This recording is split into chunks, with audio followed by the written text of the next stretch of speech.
we're good.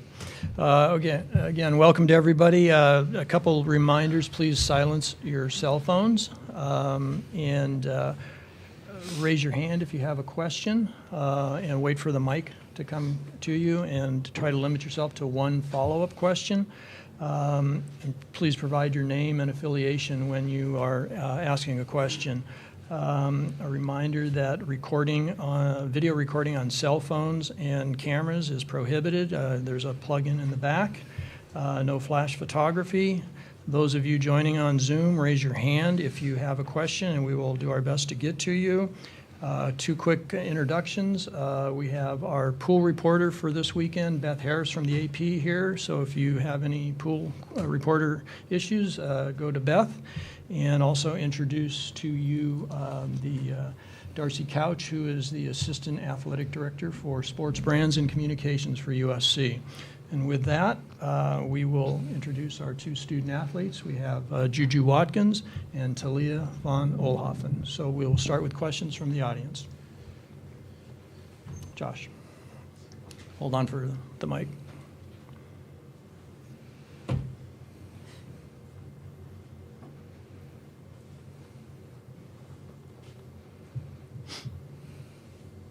Josh Peter with USA Today.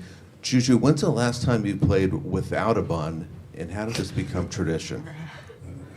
Love that that's the first question. The last time I played without a bun, I don't really know. Probably in high school. I used to wear like a puff. So I don't know. It just kind of became a thing.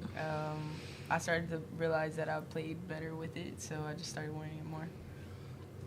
Can I ask one follow-up? Yeah, sure. Whether it's the ritual with your mom and the bonding, or just something about the hair itself, is there some power to it? Is there something that gives you added confidence? Yeah, for sure. I think that's really our time to kind of talk about the game and talk about different things. So I never really take that for granted. And yeah, it's just a cool thing for me and her. Yep. Go to Ryan. Juju, I know you talked before about the idea of don't move, improve, and how that played a part in making your decision. Is that something that had come up throughout your childhood, or was that just something that came up as you're kind of thinking of that decision? And what was it in particular that stuck about that led you to decide that you wanted to continue that legacy, that same as your great grandfather? Yeah, for sure. That saying has always been kind of a thing in my family. Really big on community work and trying to better the environment that that we're in.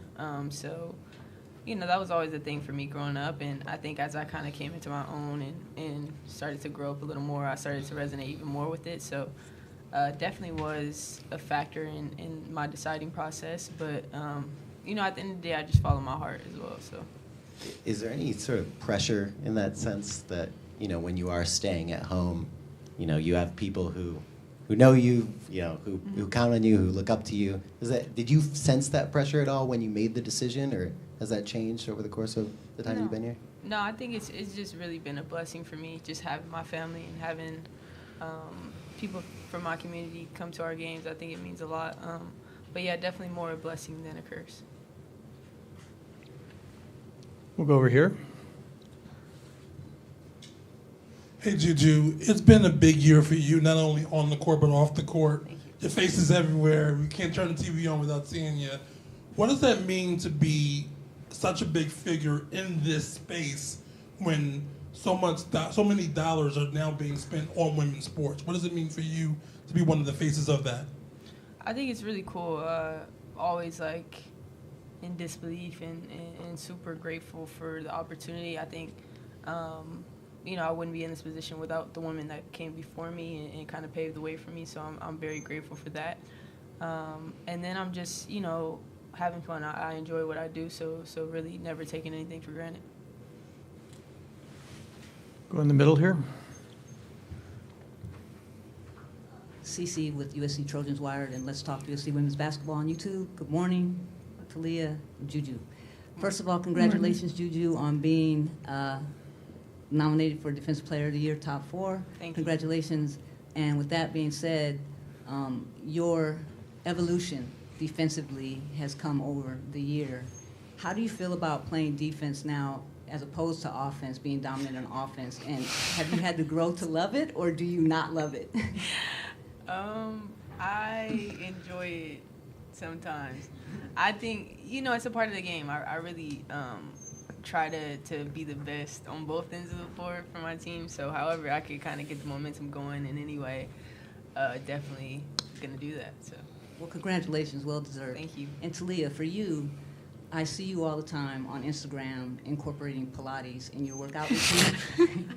So I'm curious, as some of the facial expressions you're making, it doesn't look like you love it so much, but I know as Pilates is really hard. I couldn't do it. But how has that helped you on the basketball court this year? Yeah, I love it. It's really fun for me. Like, I enjoy doing it. And so I think I've just, connected with my, instructor that I go to. Like, she's a friend of mine now. And so, yeah, I just enjoy it. I feel like it helps a lot with mobility and things like that. It's hard to find time, for sure. But, yeah, I think it's just a part of taking care of my body, and it's kind of become a part of my routine. So, yeah, I mostly do it because it's fun for me. Is there a mental aspect to that? As far as, because it's so tough. The movements are so tough. So does that help you on the court mentally as well? I think I definitely just, my body feels better when I'm doing it, and it's really, she does specific stuff for, athletes, so it's not just, random Pilates. There's, a reason for all, I'll tell her, what's tight or what we've been doing, and then, how many days we are away from the game, and so she's really good at what she does. So I think just that added aspect of, it's kind of like when you get treatment, obviously the treatment's working, but when you know you're doing it, you feel more confident in how your body's feeling, so I feel like it kind of is a similar effect. Thank you guys for answering those questions, and good luck. Of course, thank you. We'll hand it back.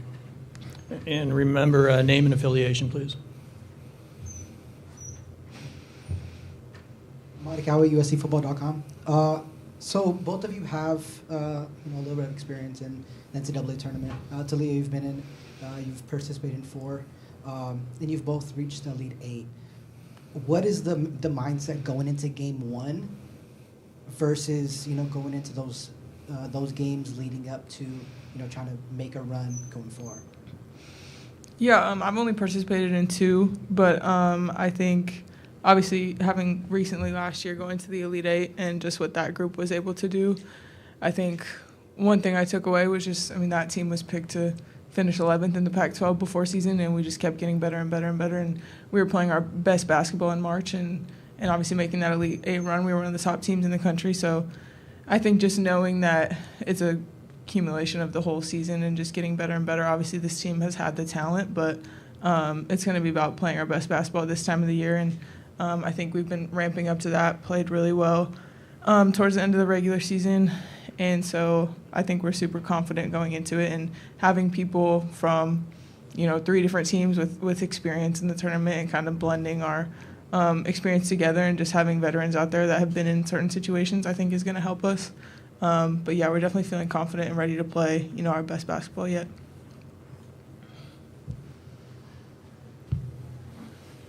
Clint Yates, ESPN. Talia, can you tell me a little bit about Selection Sunday, what that was like as a team from an emotional standpoint, from the start to the beginning? It was a whole event, what you guys ended up in terms of the bracket. What was that like as a team in terms of how you guys took all that in?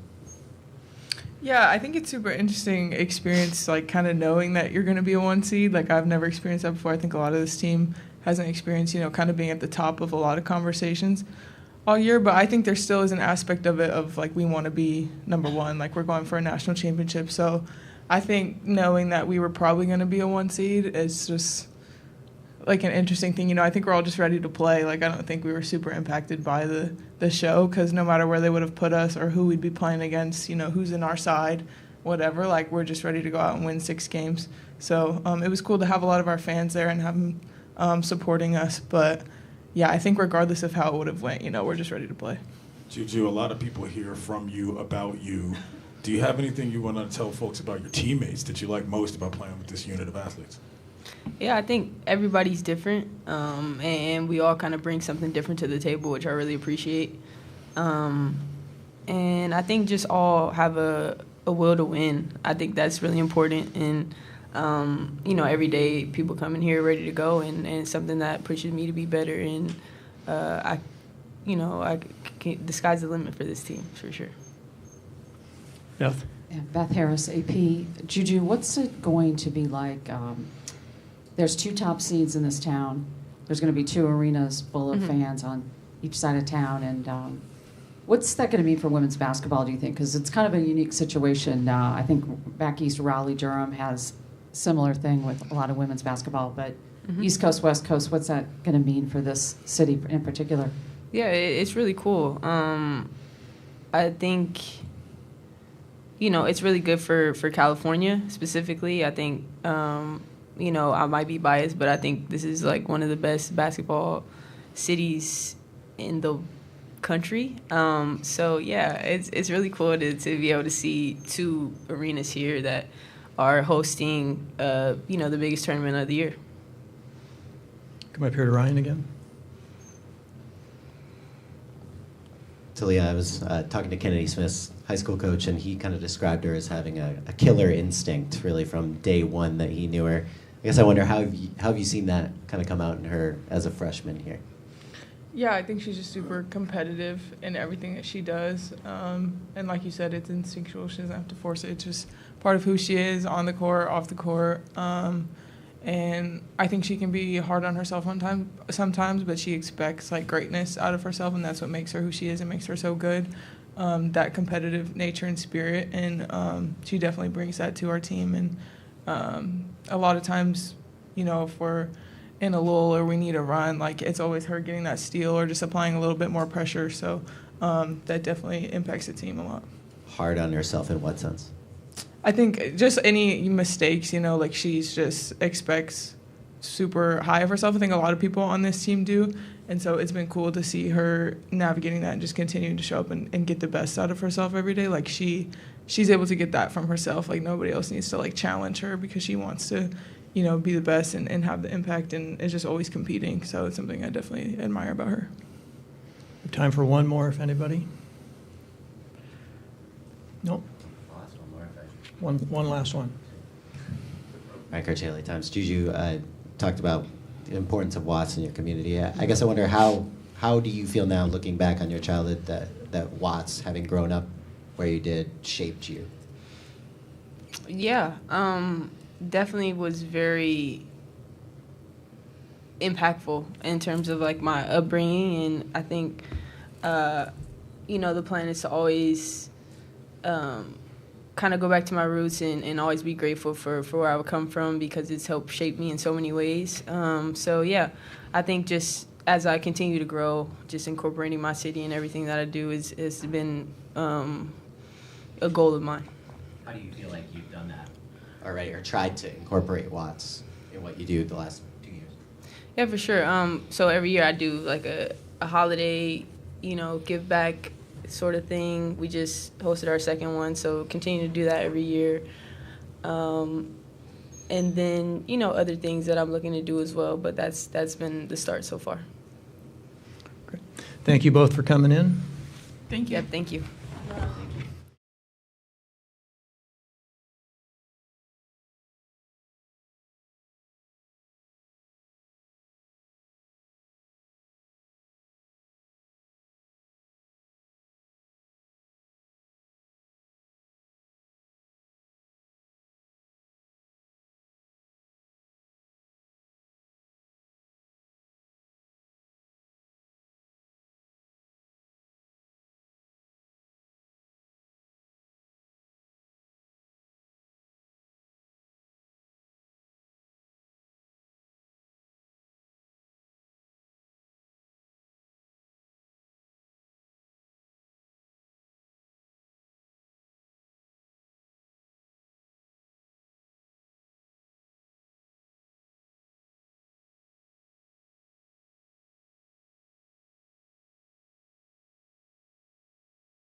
us. Coach Lindsay Gottlieb will ask you to make an opening statement or two, and then we will take some questions.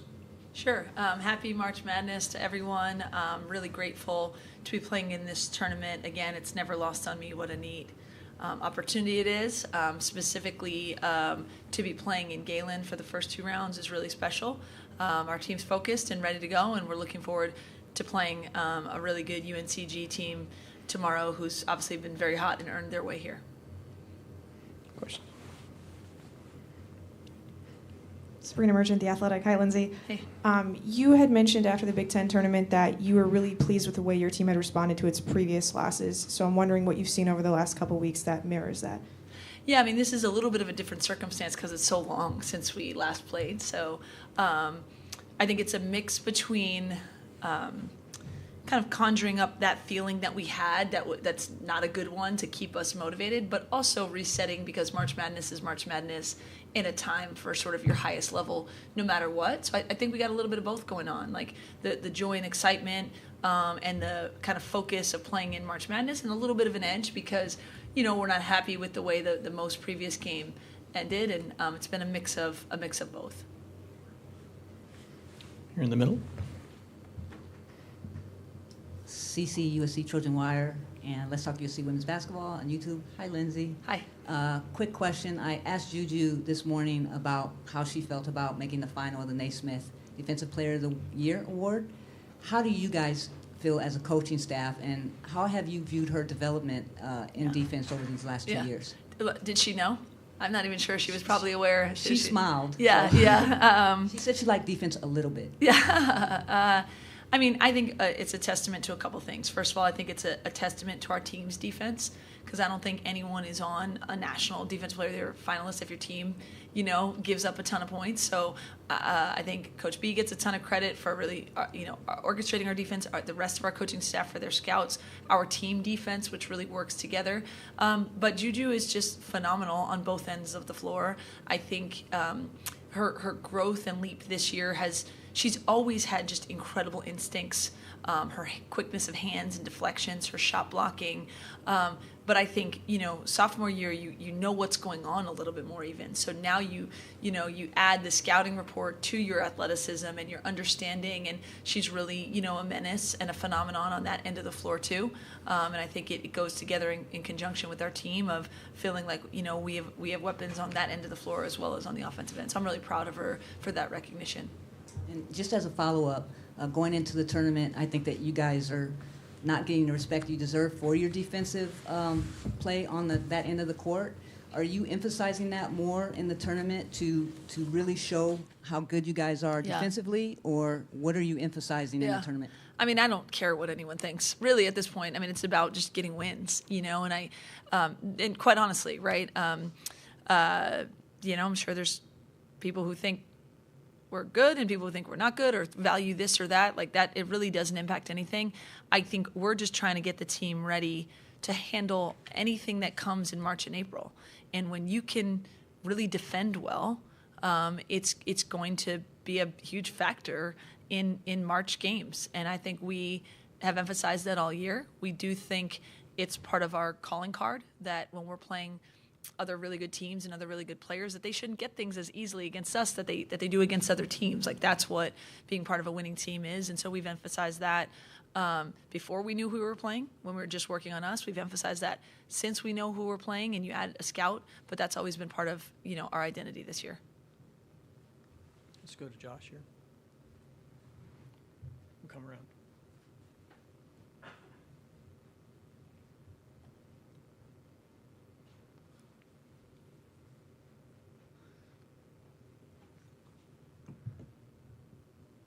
Josh Peter with USA Today. Was asking Juju where this tradition of the high bun started, and she said, I wore it and I played better. I don't know if do you guys take a certain amount of like comfort? Oh, there's the bun, we're okay. Or is there any like significance, do you think, to it? I mean, I think at this point, there's like a significance in terms of her public like persona, right? You see the bun sort of in her Funko Pop thing, and like, you know, people recognize it, and I think it's really cool when you see little girls with the bun. But for us, we feed off of Juju's energy and her personality and her, everything. And once in a while, like when she doesn't have the bun in for practice, I kind of do a double take just because you're used to seeing her in season in the bun. But for us, it's about who she is as a person and player, and her hairstyle is just a bonus. I saw a video clip of teammates racing after her with water bottles. I don't know if it's celebration, and she was covering up her hair. Are there any rules like no touching the bun? Or, maybe they have internal team rules. I think everyone is very conscious of one another's hair. We do know that they feel better when they look better. So anyone with fresh braids or a bun in, everyone's I think pretty respectful of one another for sure. Amadi Kawi, USCFootball.com. I asked Talia a little bit about experience in the NCAA tournament. This team's coming off of an Elite Eight, of course. What's the mindset going into Game 1 and the importance of winning Game 1 and taking it game by game versus looking so far down the line? Yeah, we have an interesting mix, right? We have players that have been here in our locker room and gone to an Elite Eight. We've had, obviously, both Kiki and TVO have had long tournament runs at different schools. Then we have freshmen who've never gone through it before. But I think really the significance of Game 1 is that if you don't win Game 1, you're done, right? Like that's where we are right now. And we feel like we've been in a one-and-done situation since the end of our regular season because, we had to win the last couple games to win a Big Ten regular season title. Then obviously we went into a one-and-done situation in Indy. So I think that's first and foremost. But also I think just a lot of this has been, for me in these last 2 weeks of preparation, just about a mindset, right? A mindset of continuing to get better, because I think that's been part of our narrative all year, that we can be one of the top teams that still has room for growth, and that's an exciting thing. It's been about, urgency in each moment because it is a one-and-done situation, but still a confidence that we have everything that we need. So a lot of our last 2 weeks have been about technical things and also about mindset. Beth Harris, AP, saw you at the Cavs game the other night. Yes. Did you, in catching up with folks, did anybody have any of the coaches or whatever have any suggestions, or hey, Lindsay, I think you should try this, or do you get that from people, like especially like, oh, you should do this with Juju, or how much of that, No, I mean it was it was an unbelievable opportunity. It's the first time I've seen the Cavs in person this year, and I'm just so proud of the young players that I coached there. I think about, everyone thinks it's easy to be an NBA player and make all that money, but Darius Garland had some lows and then a high and then got hurt last year. And I just told him how proud I was of him, and he turns out, I'm so proud of you, which is cool. One of my colleagues there who's on the front bench now is a USC grad, Mike Garrity, just, again, rooting for you. The front office people, some of the other players. It's more just a lot of love. But I think it just shows how locked in people are on women's basketball and on what we're doing here. There's no question they're watching, and they have a sense. But no, they don't try to give suggestions on what to run or what to do. They're just supportive. For me, it was actually really, the timing was good. I think with everything going on in my head, just being locked in on this, to just watch a game, and to kind of be a fan and just watch what chemistry on the bench looks like, watch what, those two high-level teams are doing. It kind of, that gets me in my zone when I can just take basketball from a different perspective and take some things away. So it ended up being a really fun thing for me to do. Glad I did it. Timothy Parker, Spectrum Networks. Hey, Coach, we talked about all the players on the roster from Los Angeles, and specifically Rhea. What do you think it means to have someone from the city play such an important role heading into this March Madness? I think it's amazing. Did you guys see, finally got the collaboration done where now a couple other jerseys are being sold at the games and stuff? I wouldn't be surprised if that 13 Marshall jersey sells out, because I think there's so much love and respect for Rhea, not only for being from here and representing, South Central and LA so well, but for staying here and for being part of a growth trajectory here. I've seen it every single day in the locker room, and having her go from a young freshman just trying to make her way to a senior who's talking in our film sessions about what coverages look like and guiding young people. So I think it's about her growth, but I also think it's about what she's represented for LA. And I hope she takes a lot of pride in what she's helped build here when there are fans here for the NCAA tournament. Because she and I talk all the time. We were watching at home her freshman year, and now look at what she's helped build. Clint Yates, ESPN. Pardon if somebody touched on this earlier, but Coach, are there any things that you do outside of basketball at a time like this when all of the cameras are swirling and your life seems to have this, that, and a third to just remind yourself, I'm still Lindsay, I'm still a person, and this is not just your job, but it is something that is outside of what your total existence like is? me personally, separate from the team? Yeah, I mean, I have a 2-year-old and a 7-year-old who remind me every single day that there's a different world outside of this, although they love the team and they want to talk about it. Our family, is important to me. But also I try to, like everyone does, you have your own kind of mental health things or the ways that you reset to put yourself in the best possible position. So we're lucky here in LA. I can, drive 20 minutes to Manhattan Beach where I don't live, but it feels like you're on vacation for 30 minutes and go for a walk and just try and reset and keep my mind clear, which makes me show up better for the team and what we need to do. But it really isn't about me. It's about me trying to get these young women ready for the opportunity in front of them. And we, like I said, the gratitude to be able to coach in the NCAA tournament, play in the NCAA tournament, and everything we want is in front of us. We just got to go attack it.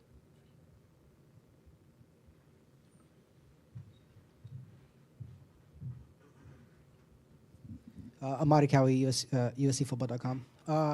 What does UNCG bring to the court? What kind of stands out on tape? They played both North Carolina and Georgia, who are two big teams in terms of ranking and whatnot. What do they kind of bring? What do they do well? Yep. Well, anytime you're 24-6 and win your conference regular season and your conference tournament, you're winners. You know how to win. They have a legit size at the 5 spot. They start 6'5", and I think have 6'5" off the bench as well. And then they put a lot of athleticism, around the perimeter, more like a 4-guard system. They run kind of a dribble drive. They're very aggressive, get to the rim in an attacking, aggressive way, and then everyone can shoot the 3, other than the 5 players. So they bring an exciting brand of basketball and a successful brand of basketball. Otherwise, they wouldn't be here. So we have a lot of respect for Coach and what she's done, and for team. I think there's a lot to be said about winners. They didn't get hot and win their conference tournament. They were the best team all year and the best team in the conference tournament, and they're here for a reason.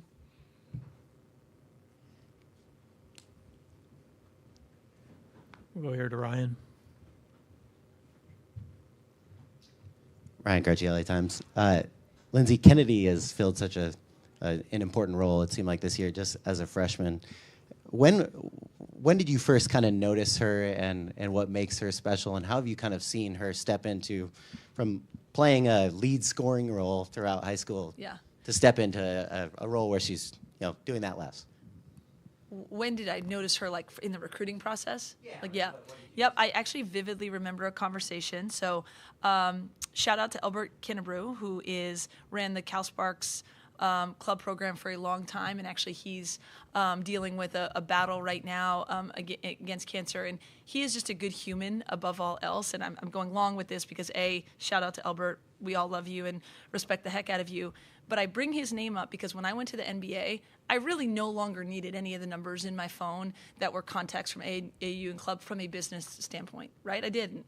So you keep in touch with the people that you kind of would want in your life, whether or not they have a kid or whether or not. So Albert, who is a USC grad and just a really good human, is someone that I kept in touch with just as a human.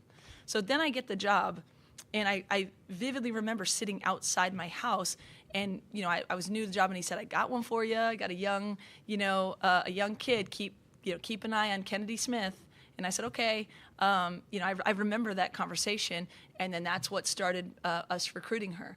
Her development throughout her high school years was actually pretty significant. I think when I first saw her, you go, okay, is this a kid who's a 4 who can play the wing, or is she a 3? And her skill set continued to develop and develop and develop, and she became quite literally, a top player in the country. I mean, she was a huge priority for us. And so we knew what we were getting. And she's a winner, right? So if you see her high school team play and you see the part that she has in it, she was a part of a lot of winning. So we knew what we were getting. And she's delivered in every level, right? She's, I think, our third leading scorer, obviously an incredible defender, and just someone that we rely heavily on. Like, we knew when she got hurt, it was, I mean, chance for other people to step up, which helped us in the long run, but we knew that was a big loss even 4 games in. So, we think she is a huge part of our ability to make a long run now, but even more so, I think, going forward, she's, going to be a problem for everyone else in the country for several years, because, I mean, we think she's that good. One last question, anyone? Okay. Ryan, one. Kennedy mentioned that she's a perfectionist. Yes. And I know Talia had also said that there have been times this season where she's been kind of hard on herself. How have you seen her kind of deal with that and sort of deal with the mental challenges of being a freshman? Yeah, she is. And I haven't seen someone be such a perfectionist on the defensive end. Like, usually everyone gets a little mad with it, themselves. They miss a shot or miss a play or something. Like, this kid gets mad at herself if she misses a coverage. Most freshmen don't even know what a coverage is, right? Like, she just is really elite in that sense. And I think some of it for me, and this is always your challenge as a coach, like learning personalities, like what makes them go, what doesn't make them go. And so sometimes I'd kind of be like, well, why does she get down on herself? But you learn it's because she is a perfectionist. And so for me, a lot of it's been trying to be like, just let yourself go. Right, like mistakes happen, good plays happen, but the more that you're at a high tempo, high energy, the more the good is going to happen for our team. And yeah, she's such a team player and such a winner that I think it comes down to she wants to make every play she can make for us to win. And so some of it is even unlocking that that next level for her of confidence that she knows that. I don't care if you make a mistake or not. The next 3 plays are under your control because, again, that's the respect I have for her ability. Thank you, Coach, for coming in. Yep, Appreciate thank you. A reminder.